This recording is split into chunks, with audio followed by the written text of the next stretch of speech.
Hi friends, എല്ലാവർക്കും ആർക്യൂംസിന്റെ പുതിയൊരു എപ്പിസോഡിലേക്ക് സ്വാഗതം. ചാനൽ മോണിറ്റൈസ് ആയതിനു ശേഷം നമ്മൾ ഈ ചാനൽ ഒരു ലോങ് വീഡിയോ ഒന്നും അപ്ലോഡ് ചെയ്തിട്ടുണ്ടായിരുന്നില്ല. കുറെ കാലമായി ഒരു ലോങ് വീഡിയോ ഒക്കെ അപ്ലോഡ് ചെയ്തിട്ട് ഇനി നമുക്ക് റെഗുലർ ആയിട്ട് വീഡിയോ ഒക്കെ അപ്ലോഡ് ചെയ്യാം. ഇന്ന് ഞാൻ നിങ്ങളോട് സംസാരിക്കാൻ പോകുന്ന വിഷയം എന്ന് പറഞ്ഞാൽ സമകാലിക പ്രശസ്തിയുള്ള ഒരു വിഷയമാണ്. ഞാൻ ഒരു മാസത്തെ ലീവിന് വേണ്ടി നാട്ടിൽ പോയിരുന്നു. അപ്പോൾ ഒരുപാട് പേരുടെ പരാതികളും സങ്കടങ്ങളൊക്കെ കേട്ടതിന്റെ അടിസ്ഥാനത്തിലാണ് ഇങ്ങനൊരു വീഡിയോ ചെയ്യാന്നുള്ള ഒരു നിഗമനത്തിലേക്ക് എത്തിയത്, അല്ലെങ്കിൽ ഒരു തീരുമാനത്തിലോട്ട് എത്തിയത്. നമ്മുടെ എല്ലാവരുടെയും സ്വപ്നമാണ് സ്വന്തമായിട്ട് ഒരു വീട് പണിയുക എന്നുള്ളത്. അതിനുവേണ്ടി നമ്മൾ ആദ്യം സ്ഥലമൊക്കെ വാങ്ങും. നമ്മുടെ കയ്യിലുള്ളതൊക്കെ വിറ്റ് പറിക്കിട്ടോ അല്ലെങ്കിൽ എന്തെങ്കിലുമൊക്കെ അഡ്ജസ്റ്റ്മെന്റുകളൊക്കെ ചെയ്തിട്ടായിരിക്കും ഈ സ്ഥലം വാങ്ങുക. അപ്പോൾ ഏതെങ്കിലും ഒരു സ്ഥലം നമ്മൾ നോക്കി വെച്ച് അതിലേക്കാണ്ട് ഇറങ്ങി ചെല്ലുകയായിരിക്കും. നമ്മൾ അതിനെക്കുറിച്ചൊന്നും അല്ലെങ്കിൽ അന്വേഷിക്കാറില്ല. ഇങ്ങനെ ഇറങ്ങി ചെല്ലുന്നതിന്റെ ഫലമായിട്ട് തന്നെ ചിലപ്പോൾ നമ്മൾ ഒരു നോർമൽ വീടുണ്ടാക്കുന്നതിനേക്കാൾ ഇരട്ടി തുക നമ്മൾ മേടിച്ച സ്ഥലത്തൊക്കെ വീടുണ്ടാക്കേണ്ടി വരും. ഇല്ലെങ്കിൽ നമുക്ക് ഇഷ്ടപ്പെട്ട രീതിയിൽ അല്ലെങ്കിൽ നമുക്ക് ഇഷ്ടപ്പെട്ട പ്ലാനിലൊന്നും നമുക്ക് ആ സ്ഥലത്ത് വീടുണ്ടാക്കാൻ പറ്റിയൊന്നും വരില്ല. അങ്ങനത്തെ കുറെ സങ്കടങ്ങളും പ്രശ്നങ്ങളും ഒക്കെ കേട്ടതിന്റെ അടിസ്ഥാനത്തിലാണ് ഈ വീഡിയോ ചെയ്യുന്നത്. അപ്പോൾ നമുക്ക് വീഡിയോയിലോട്ട് കിടക്കാം. അപ്പോൾ വീട് വെക്കാനായി സ്ഥലം വാങ്ങുമ്പോൾ നമ്മൾ ശ്രദ്ധിക്കേണ്ട 5 കാര്യങ്ങളെ കുറിച്ചിട്ടാണ് നമ്മൾ ഈ വീഡിയോയിലൂടെ സംസാരിക്കാൻ പോകുന്നത്. അപ്പോൾ നമുക്ക് വീഡിയോയിലോട്ട് കിടക്കാം. വീഡിയോയിലോട്ട് കിടക്കുന്നതിന് മുന്നേ നിങ്ങൾ ഈ ചാനൽ സബ്സ്ക്രൈബ് ചെയ്തിട്ടില്ലെങ്കിൽ ചാനൽ സബ്സ്ക്രൈബ് ചെയ്യുക. ഈ വീഡിയോ ഒന്ന് ലൈക്കും കൂടി ചെയ്യുക. എൻ്റെ പേര് വിവേക്. വീഡിയോയിലോട്ട് എല്ലാവർക്കും സ്വാഗതം. വീട് വെക്കാനായി സ്ഥലം വാങ്ങുമ്പോൾ ആദ്യം ശ്രദ്ധിക്കേണ്ട കാര്യം എന്ന് വെച്ചാൽ പ്ലോട്ടിന്റെ ഷേപ്പിനെ കുറിച്ചിട്ടാണ്. ഇറഗുലർ ഷേപ്പ് ആയിട്ടുള്ള പ്ലോട്ടുകളൊക്കെ വാങ്ങുകയാണെങ്കിൽ നമുക്കിപ്പോൾ മുനിസിപ്പാലിറ്റിയിലായിക്കോട്ടെ, പഞ്ചായത്തിലായിക്കോട്ടെ, അതായത് കോർപ്പറേഷനിലായിക്കോട്ടെ, അങ്ങനെ ഏത് തദ്ദേശ സ്വയംഭരണ സ്ഥാപനങ്ങളിലാണെങ്കിൽ കുറച്ച് റൂൾസ് ഒക്കെ ഉണ്ട് വീട് വെക്കാൻ വേണ്ടി. നമുക്ക് ഇഷ്ടത്തിനനുസരിച്ച് വെക്കാൻ പറ്റില്ല. അപ്പോൾ ക്യാമ്പിയർ റൂൾസ് ഒക്കെ ഉണ്ട്. നമ്മൾ ഫ്രണ്ടിൽ 3 മീറ്റർ വേണം, അല്ലെങ്കിൽ സൈഡ് ക്ലിയറൻസ്, ബാക്ക് ക്ലിയറൻസ്, ഇതൊക്കെ ആയിട്ട് കുറെ ക്ലിയറൻസുകളൊക്കെ ഉണ്ട്. അതൊക്കെ വിട്ടതിന് ശേഷം നമുക്ക് വീട് വെക്കാൻ പറ്റുള്ളൂ. അപ്പൊ ഇറഗുലർ ഷേപ്പ് ആണെങ്കിൽ നമ്മുടെ പ്ലോട്ടിന് ആണെങ്കിൽ ഈ 7 സെന്റും 8 സെന്റ് ഒക്കെ വാങ്ങുന്ന 5 സെന്റ് ഒക്കെ വാങ്ങുന്ന കാര്യമാണ് പറയുന്നത്. വലിയ പ്ലോട്ടുകളൊക്കെ ഇറഗുലർ ഷേപ്പാൽ നമുക്ക് ഏതെങ്കിലും കോർണറിലൊക്കെ നമുക്ക് വീടുണ്ടാക്കാം. ഞാൻ സാധാരണക്കാരായിട്ടുള്ള ആളുകളുടെ കാര്യമാണ് പറയുന്നത്. അപ്പൊ ഇറഗുലർ ഷേപ്പ് ആണെങ്കിൽ ഈ ക്ലിയറൻസ് ഒക്കെ വിട്ട് കഴിഞ്ഞാൽ നമുക്ക് പിന്നെ നമ്മുടെ ഇഷ്ടത്തിനനുസരിച്ച് ഒരു പ്ലാൻ ഡിസൈൻ ചെയ്തിട്ട് അല്ലെങ്കിൽ സൗകര്യങ്ങൾക്ക് അനുസരിച്ചിട്ടൊക്കെ ഒരു പ്ലാൻ ഈ പ്ലോട്ടിൻ്റെ ഉള്ളിൽ നമുക്ക് ഒതുക്കാൻ പറ്റില്ല. അപ്പോൾ നിങ്ങൾ 5 സെന്റ് 8 സെന്റ് 9 സെന്റ് ഒക്കെ വാങ്ങുന്നവരൊക്കെ ആണെങ്കിൽ ഈ ഇറഗുലർ ഷേപ്പ് ആയിട്ടുള്ള പ്ലോട്ടുകൾ മാക്സിമം ഒഴിവാക്കിയെടുക്കുക. ഇനി രണ്ടാമത് പറയുന്ന വിഷയമാണ് നമ്മളുടെ നാട്ടിൽ ഏറ്റവും എഫക്ട് ചെയ്യുന്നതും നമ്മൾ നേരിടുന്നതുമായ ഏറ്റവും വലിയൊരു വിഷയം. എന്താണെന്ന് വെച്ചാൽ നമ്മുടെ കുടുംബ പശ്ചാത്തലമൊക്കെ മാറിയതിന്റെ പശ്ചാത്തലത്തിൽ നമ്മൾ അണുകുടുംബങ്ങളായിക്കൊണ്ടിരിക്കുകയാണ്. അപ്പൊ നമുക്ക് വീട് വെക്കാനൊന്നും ഇപ്പോൾ സ്ഥലങ്ങളൊക്കെ കിട്ടാൻ വളരെ ബുദ്ധിമുട്ടാണ്.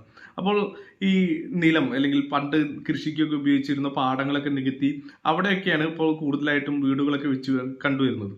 അപ്പൊ ഇങ്ങനെ ഈ തൂർത്ത സ്ഥലങ്ങളൊക്കെ നമുക്കിപ്പോൾ അതിന്റെ ഉടമസ്ഥൻ നമുക്ക് രജിസ്റ്റർ ചെയ്ത് വരുന്നത് ചിലപ്പോൾ പറമ്പ് എന്നൊക്കെ ആധാരത്തിൽ കാണിച്ചിട്ട്. അപ്പൊ അത് കണ്ടുകഴിഞ്ഞാൽ നമ്മൾ വിചാരിക്കും നമ്മളുടെ സ്ഥലം പറമ്പാണ്, അതുകൊണ്ട് നമുക്ക് അതിൽ അവിടെ ഇഷ്ടം പോലെ വീട് വെക്കാന്നൊക്കെ. പക്ഷെ നമ്മൾ കൈവശ സർട്ടിഫിക്കറ്റ് എടുക്കുന്ന സമയത്തായിരിക്കും അതിൽ ഒരു കോളമുണ്ട്, ക്ലാസിഫിക്കേഷൻ ഓഫ് ലാൻഡ് എന്ന് പറഞ്ഞിട്ട്. അതിൽ ചിലപ്പോൾ വെറ്റ് എന്നായിരിക്കും കാണിക്കുക. അങ്ങനെ വെറ്റായിട്ടുള്ള സ്ഥലത്ത് വീടുണ്ടാക്കുമ്പോൾ നമുക്ക് കുറെ നിബന്ധനകളുണ്ട്. ആ നിബന്ധനകളൊക്കെ പാലിച്ചിട്ട് നമുക്ക് അവിടെ വീടുണ്ടാക്കാൻ സാധിക്കും. അപ്പൊ നമുക്ക് ഇഷ്ടപ്പെട്ട അല്ലെങ്കിൽ നമുക്ക് ഇഷ്ടപ്പെട്ട ഒരു പ്ലാനിലോ നമുക്ക് ഇഷ്ടപ്പെട്ട ഒരു രീതിയിൽ നമുക്ക് ആ സ്ഥലത്ത് ഒരു വീട് പണിയണം എന്ന് ഇല്ല. അപ്പോൾ അങ്ങനെ വരുമ്പോഴൊക്കെ നമ്മൾ ആദ്യം തന്നെ സ്ഥലം വാങ്ങുന്നതിന് മുന്നേ തന്നെ അതിന്റെ കൈവശ സർട്ടിഫിക്കറ്റ്, പൊസിഷൻ സർട്ടിഫിക്കറ്റ് ഒക്കെ ഒന്ന് ചെക്ക് ചെയ്തിട്ട് അത് ഡ്രൈ ആണോ വെറ്റാണോ, അല്ലെങ്കിൽ അതൊക്കെ നമുക്ക് മാറ്റിയെടുക്കാൻ പറ്റും. നമുക്ക് ഈ ഭൂമിയുടെ തരമൊക്കെ മാറ്റിയെടുക്കാൻ പറ്റും. ആ ഓണേഴ്സ് ഒക്കെ അങ്ങനെ മാറ്റാൻ ശ്രമിച്ചിട്ടുണ്ടോ എന്നൊക്കെ അന്വേഷിക്കുക. ഇല്ലെങ്കിൽ നിങ്ങൾ അതിന്റെ പിന്നാലെ നടക്കേണ്ടി വരും. ആദ്യം ഭൂമിയുടെ തരം മാറ്റേണ്ടി വരും, പിന്നീട് അവിടെ വീട് വയ്ക്കാനുള്ള ശ്രമങ്ങൾ ആരംഭിക്കേണ്ടി വരും. അങ്ങനെ നിങ്ങൾക്ക് കുറച്ച് ബുദ്ധിമുട്ടുകളൊക്കെ നേരിടും. അതുകൊണ്ട് ഇതിന്റെ ക്ലാസിഫിക്കേഷൻ ഓഫ് ലാൻഡിൽ എന്തെങ്കിലും മാറ്റങ്ങളൊക്കെ വരുത്തിയിട്ടുണ്ടോ എന്നൊക്കെ അന്വേഷിച്ചിട്ട് വേണം നിങ്ങൾ ഈ പാടം തൂർത്ത സ്ഥലമൊക്കെ ആണെങ്കിൽ അവിടെ വീട് വെക്കാനായിട്ട് തിരഞ്ഞെടുക്കാൻ വേണ്ടിയിട്ട്. പിന്നെ ഈ പാടമൊക്കെ നികത്തിയ സ്ഥലങ്ങളിൽ വീട് വെക്കുമ്പോൾ ഒരുപാട് പ്രശ്നങ്ങളൊക്കെ ഉണ്ട്. അതിനെ കുറിച്ചിട്ട് ഒരു സെപ്പറേറ്റ് ഒരു വീഡിയോ ഞാൻ ചെയ്യുന്നതായിരിക്കും. അപ്പൊ അങ്ങനെ ഒരു വീഡിയോ ചെയ്യണമെന്നുണ്ടെങ്കിൽ നിങ്ങൾ അതൊന്ന് കമന്റ് ആയിട്ട് ഒന്ന് രേഖപ്പെടുത്തുക. പിന്നെ ഈ വാട്ടർ ലോക്ക്ഡ് ആയിട്ടുള്ള ഏരിയകൾ, ഈ വെള്ളമൊക്കെ കെട്ടി വെക്കുന്ന ഏരിയകളാണെങ്കിൽ അവിടെ നമ്മൾ സാധാ രീതിയിൽ നമ്മൾ കരിങ്കലിന്റെയും അല്ലെങ്കിൽ ചെങ്കലിന്റെയും ഒക്കെ തറ കെട്ടിക്കൊണ്ടിരുന്ന രീതി, ലോഡ് ബെയറിംഗ് രീതി അവിടെ പ്രാക്ടിക്കൽ ആവണമെന്നില്ല. അവിടെ നമ്മുടെ കോളംസും ഫൂട്ടിങ്സും അല്ലെങ്കിൽ പ്ലിന്ത് ബീംസും ഒക്കെ കൊടുത്തിട്ട് നമ്മൾ വീടുണ്ടാക്കേണ്ടി വരും. അത് സാധാരണ നമ്മുടെ നാട്ടിലൊക്കെ വീടുണ്ടാക്കുന്ന രീതിയിൽ നിന്നും വളരെ എക്സ്പെൻസീവ് ആണ്. നമ്മൾ അവിടെ അങ്ങനെ ചെയ്യുന്നതിനെക്കാട്ടി ഇരട്ടി തുക ഇതിൽ ചെലവഴിക്കേണ്ടി വരും. അപ്പൊ അങ്ങനെയൊക്കെയുള്ള സ്ഥലങ്ങളൊക്കെയാണ് നിങ്ങൾ ഒരു ബഡ്ജറ്റ് ഫ്രണ്ട്ലി വീടുണ്ടാക്കാനൊക്കെ വേണ്ടിയിട്ട് നോക്കുന്നതെങ്കിൽ അവോയ്ഡ് ചെയ്യുന്നതായിരിക്കും നല്ലത്. പിന്നെ ഈ ലീഗൽ ഇഷ്യൂസ് ഉള്ള സ്ഥലങ്ങൾ, അതായത് ചില സ്ഥലങ്ങളിലൊക്കെ ഈ മൈനർ ഇഷ്യൂസ് ഒക്കെ വരും. പ്രായപൂർത്തിയാവാത്ത കുട്ടികൾക്കൊക്കെ ഈ ഭൂമിയിൽ ഉടമസ്ഥാവകാശം ഉണ്ടാവും. അതൊക്കെ രക്ഷിതാക്കൾ അറിയാതെയോ അല്ലെങ്കിൽ അവരുടെ ബന്ധുക്കളൊക്കെ അതൊക്കെ മറച്ചു വെച്ചുകൊണ്ട് നിങ്ങൾക്ക് സെല്ല് ചെയ്യാനൊക്കെ നോക്കും. അതൊക്കെ മേടിച്ച് നമ്മളവിടെ വീടുണ്ടാക്കുമ്പോൾ ഈ കുട്ടി പ്രായപൂർത്തിയായി വന്നു കഴിഞ്ഞാൽ ഇതിൽ അവകാശവാദമൊക്കെ ഉന്നയിക്കാനുള്ള സാധ്യതകളൊക്കെ ഉണ്ട്. അപ്പോൾ ഒരു ഭൂമി വാങ്ങുമ്പോൾ അതിൻ്റെ എല്ലാ ലീഗൽ വശങ്ങളും പരിശോധിക്കുക. നമ്മൾ പൈസ കൊടുത്ത് വാങ്ങുന്ന ഭൂമിയാണ്, അപ്പോൾ അതിൻ്റെ എല്ലാ ലീഗൽ വശങ്ങളും പരിശോധിച്ചിട്ട് വേണം ഒരു വീട് വെക്കാൻ. പ്രത്യേകിച്ച് വീട് വെക്കാനൊക്കെ ആയിട്ട് നമ്മൾ അവിടെ വീടും കൂടി വെച്ച് കഴിഞ്ഞാൽ ഇങ്ങനെ വല്ല ക്ലൈമൊക്കെ വന്നു കഴിഞ്ഞാൽ നമുക്ക് വളരെ ബുദ്ധിമുട്ടാണ്.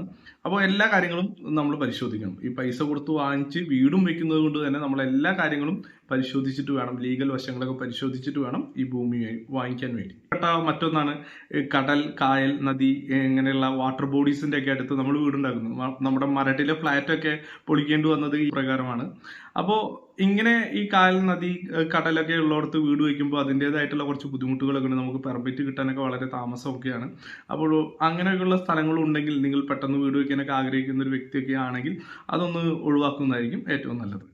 പിന്നെയാണ് ഈ കറുത്ത മണ്ണിന്റെ അംശം കൂടുതലുള്ള സ്ഥലങ്ങൾ വീട് വെക്കാനായി വാങ്ങുന്നത്. ഈ കറുത്ത മണ്ണ് കൂടുതലുള്ളത് അല്ലെങ്കിൽ ചെളി പോലത്തെ കറുത്ത മണ്ണ് കൂടുതലുണ്ടെങ്കിൽ ആ മണ്ണിന് ബിയറിംഗ് കപ്പാസിറ്റി ഇല്ല എന്നാണ് അർത്ഥം. അതായത് ഒരു ലോഡ് താങ്ങാനുള്ള ശേഷി മറ്റു മണ്ണുകളെ അപേക്ഷിച്ച് ഇതിന് കുറവാണ് എന്നാണ് അർത്ഥം.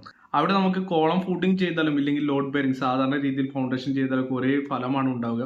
അപ്പൊ അങ്ങനെയുള്ള ഭൂമികൾ ഉണ്ടെങ്കിൽ വീട് വെക്കാൻ വേണ്ടിയിട്ട് വല്ല കൃഷി ആവശ്യങ്ങൾക്കൊക്കെ നിങ്ങൾക്ക് മേടിക്കാം. അല്ലാതെ വീട് വെക്കാനുള്ള ഒരു പർപ്പസിന് വേണ്ടി നിങ്ങൾ വാങ്ങുന്നത് ഒഴിവാക്കണം. കാരണം അവിടെ നമ്മൾ എന്തൊക്കെ സ്ട്രക്ചർ ചെയ്ത് കഴിഞ്ഞാലും അവിടെ കുറച്ച് ബുദ്ധിമുട്ടാണ്. ഇങ്ങനെയുള്ളവർക്ക് റാക്ക് ഫൗണ്ടേഷനും പൈൽ ഫൗണ്ടേഷനൊക്കെ നമുക്ക് ഉപയോഗിക്കാവുന്നതാണ്. പക്ഷെ വളരെ എക്സ്പെൻസീവ് ആണ്.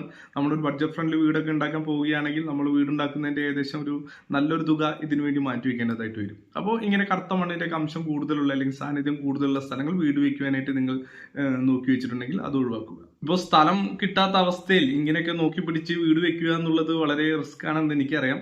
എന്നാലും എൻ്റെ കുറച്ച് സജഷൻസ് ഞാൻ പറഞ്ഞു എന്നുള്ളൂ. വീഡിയോ ഇഷ്ടപ്പെട്ടാൽ നിങ്ങൾക്ക് ചാനൽ സബ്സ്ക്രൈബ് ചെയ്യാനും വീഡിയോ ലൈക്ക് ചെയ്യാവുന്നതാണ്. നിങ്ങളുടെ വിലപ്പെട്ട അഭിപ്രായങ്ങൾ കമൻ്റായി രേഖപ്പെടുത്താവുന്നതാണ്. ഇനി ഞാൻ വിട്ടുപോയ എന്തെങ്കിലും പോയിന്റുകളൊക്കെ ഉണ്ടെങ്കിൽ നിങ്ങൾ അത് കമൻ്റായിട്ട് രേഖപ്പെടുത്തുമെന്ന് വിശ്വസിക്കുന്നു. അപ്പോൾ മറ്റൊരു വീഡിയോയുമായി കാണുമായിരിക്കും. നന്ദി, നമസ്കാരം.